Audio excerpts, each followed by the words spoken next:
Hi, I'm Kushan. Today I'm reviewing Command & Conquer Dawn of Tomorrow, a total conversion mod for the original Command & Conquer.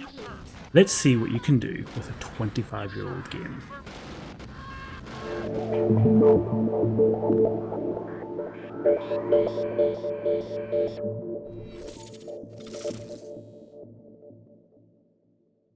"10 years in the making, Dawn of Tomorrow is a single-player total conversion for the original Command & Conquer, claiming to be the biggest mod ever created for the 25-year-old game. A lofty claim for sure, but it's not unfounded. In the mod, you'll get brand new factions, complete with some weird and wonderful new units and buildings, a new single-player campaign with an original, albeit slightly batshit story, new theatres like the underground or city maps, cutscenes, custom dialogue, and a whole bunch of bonus missions. Destiny. You have failed me. The campaign is split into two acts. The first act focuses on the clearly, obviously evil Dawn of Tomorrow, led by some sort of evil demon guy that convinces you to murder your entire village to prove your loyalty to him before embarking on a quest to rule the world. Striking the United States at their heart, the Middle East. Standard, unambiguously evil, bad guy behaviour, really. The second act focuses on the Company of Answers, who, as far as I can tell from the lore, are actually a company like some sort of consultancy or something like that. They have state-of-the-art medical and research facilities and just decided one day to get into private military contracts for shits and giggles, I guess.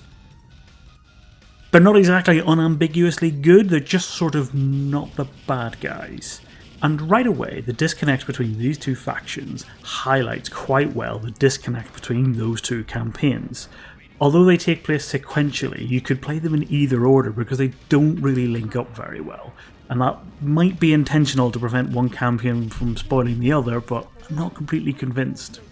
Playing as the Forces of Tomorrow, you generally control yourself and spend most of your time either building up your own forces or trying to get the USA and Russia to fight each other. It's definitely the most cohesive out of the two campaigns, although the ending is a little bit on the abrupt side, with everyone just sort of decides, you know what, we'll call it a day and join with you guys for no reason other than you just decided to show up. Nations of the world have agreed to pledge their support to the Forces of Tomorrow.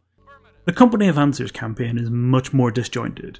Early on, you find some weird genetically enhanced creatures which don't once appear in the Forces of Tomorrow campaign, despite coming from the Forces of Tomorrow, and you decide to make your own, because why not? And then, while you're busy doing that, the entire world gets overtaken by the bad guys, you lose your genetically modified creatures, and you just sort of spend the rest of the campaign running away from everything. Some of the individual missions are really well designed. The early Forces of Tomorrow missions are clever without being needlessly difficult, but as both campaigns progress, the balance gets deliberately skewed.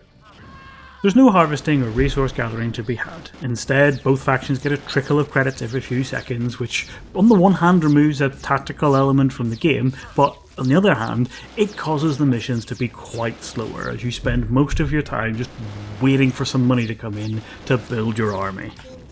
There's a general constant influx of enemies as well, meaning that while you're slowly grinding credits to build that army, you also need to be careful how you defend your position, or you'll lose too many units and be forced to grind even more. As most of the attacks come from scripted enemy reinforcements, there's no real way to stop them. You can knock out an enemy's power or destroy their production structures, but you'll still have to deal with a never-ending influx of enemies pestering you. What makes this even worse is the imbalance between your forces and the enemy forces. Take the Forces of Tomorrow mission, where your enemy has a constant supply of heavily armoured mammoth tanks, and all you've got are some piddly little rocket APCs. That's not even the worst one. In the Company of Answers, at no point do you even get to build vehicles. If you're lucky, on earlier missions you'll get flown in some for you for free, but later on missions you've got infantry or aircraft, and that's it. Even in the mission where you're given the Firehawk, the map is peppered with SAM sites and enemy sends missile launchers that can literally one-shot them. The only way to win is to basically do a Zap Brannigan. Knowing their weakness, I sent wave after wave of my own men at them. There are some non-grindy, unique missions to be had, though they can be flawed in their own way. One mission has you supplying oil to another faction to fund them against your enemies, but this just turns the game into a micromanagement simulator because the 25-year-old AI isn't smart enough to make the oil tankers automatically dock for you. You have to manage it all yourself. Speaking of the AI, it becomes increasingly frustrating in this mission because they spend their time chasing around rogue enemy soldiers instead of just finishing off the enemy base so we can all go home. I can't completely blame the mod author on this one. The AI in the game is notoriously dumb, and overall I like the concept of the mission. One of the big draws to this mod are the custom cutscenes. They're actually quite well presented, although the cartoony art style does jar somewhat with the other cutscenes that have been lifted from the original games. They are fully voiced, which is a rarity amongst game mods, and it adds a good level of polish that you don't normally see. Speaking of those voices, it's quite clear that our main evil bad guy and you are voiced by the same person, who happens to be the author of the mod itself. The freedom.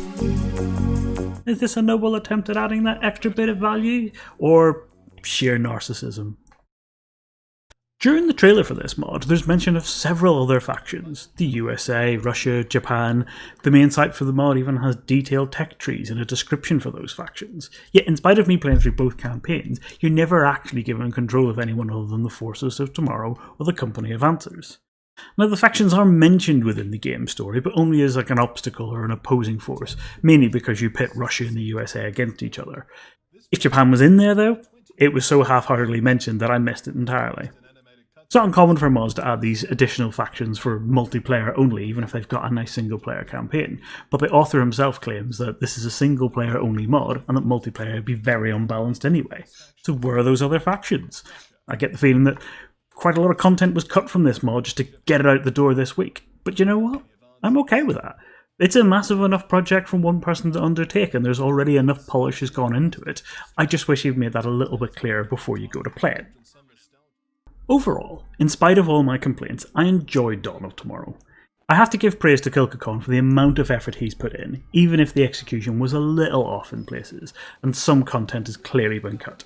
Dawn of Tomorrow works really well for me as a nice palette cleanser before their CNC remasters are released, which I will be streaming and uploading a lot of content of, so watch this space.